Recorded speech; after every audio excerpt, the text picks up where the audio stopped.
Hi hello friends, ಸಖತ್ತಾದ ಟೇಸ್ಟಿಯಾದ ಉಬ್ಬಿದ ತಾಲಿಪಟ್ಟನ್ನು ಹೇಗೆ ಮಾಡೋದು ಅಂತ ನೋಡೋಣ ಬನ್ನಿ. ಅದಕ್ಕೆ ಬೇಕಾದ ಸಾಮಗ್ರಿಗಳು: 2 ಬಟ್ಟಲು ಗೋಧಿ ಹಿಟ್ಟು, 1 ಬಟ್ಟಲು ಮೆಕ್ಕೆಜೋಳದ ಹಿಟ್ಟು. ಮೆಕ್ಕೆಜೋಳದ ಹಿಟ್ಟದ ಬದಲಾಗಿ ನೀವು ಜೋಳದ ಹಿಟ್ಟನ್ನು ಕೂಡ ಹಾಕಿಕೊಳ್ಳಬಹುದು.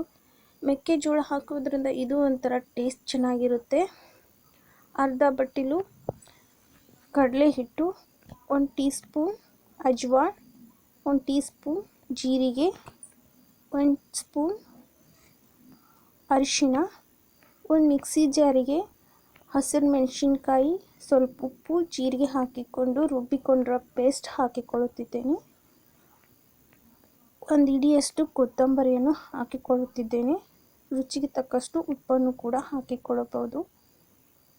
ಮೊದಲು ನಾನು ಪೇಸ್ಟ್ನಲ್ಲಿ ಆ್ಯಡ್ ಮಾಡಿರೋದ್ರಿಂದ ಇಲ್ಲಿ ಸ್ವಲ್ಪ ಉಪ್ಪನ್ನು ಹಾಕಿಕೊಳ್ಳುತ್ತಿದ್ದೇನೆ.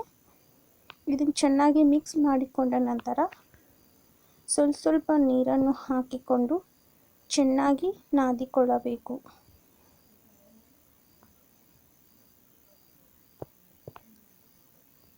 ಚೆನ್ನಾಗಿ ನಾದಿಕೊಂಡ ನಂತರ ಇದನ್ನು ಒಂದು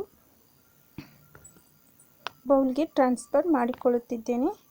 ಇದನ್ನು 1 ರಿಂದ 2 ತಾಸುವರೆಗೆ ನೆನೆಯಲು ಬಿಡಬೇಕು. ನಂತರ ಒಂದು ಬಾಣಲಿಗೆ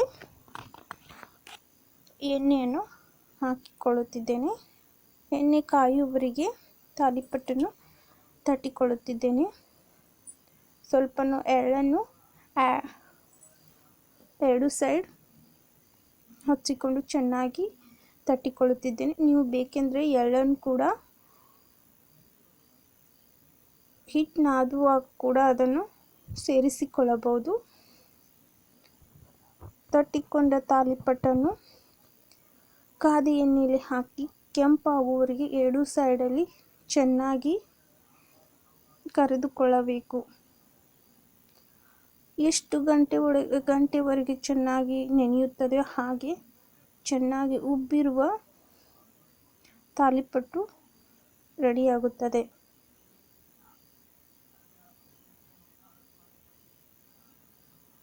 ನೀವು ಈ ರೆಸಿಪಿಯನ್ನು ಒಂದ್ಸಲ ಟ್ರೈ ಮಾಡಿ ನೋಡಿ, ತುಂಬ ಚೆನ್ನಾಗಿರುತ್ತದೆ. ನಿಮ್ಮ ಮೆಕ್ಕೆಜೋಳದ ಹಿಟ್ಟದ ಬದಲಾಗಿ ಕೂಡ ಜೋಳದ ಹಿಟ್ಟನ್ನು ಕೂಡ ಉಪಯೋಗಿಸ್ಕೊಳ್ಬೋದು. ಮೆಕ್ಕೆಜೋಳ ಉಪಯೋಗಿಸಿದ್ರೆ ಏನೋ ಅದು ಒಂಥರ ಟೇಸ್ಟ್ ಚೆನ್ನಾಗಿರುತ್ತೆ. ಅದನ್ನು ಕೂಡ ಒಂದ್ಸಲ ಹಾಕಿ ಟ್ರೈ ಮಾಡಿ ನೋಡಿ, ತುಂಬ ಚೆನ್ನಾಗಿ ಬರುತ್ತೆ ಈ ರೆಸಿಪಿ. ಮಳೆ ಬರೋ ಟೈಮ್ನಲ್ಲಿ ಬಿಸಿ ಬಿಸಿ ಕಾಫಿಯೊಂದಿಗೆ ಈ ತಾಲಿಪಟ್ಟಿಯನ್ನು ಸವಿಯುತ್ತಿದ್ದರೆ ತುಂಬ ಚೆನ್ನಾಗಿರುತ್ತದೆ.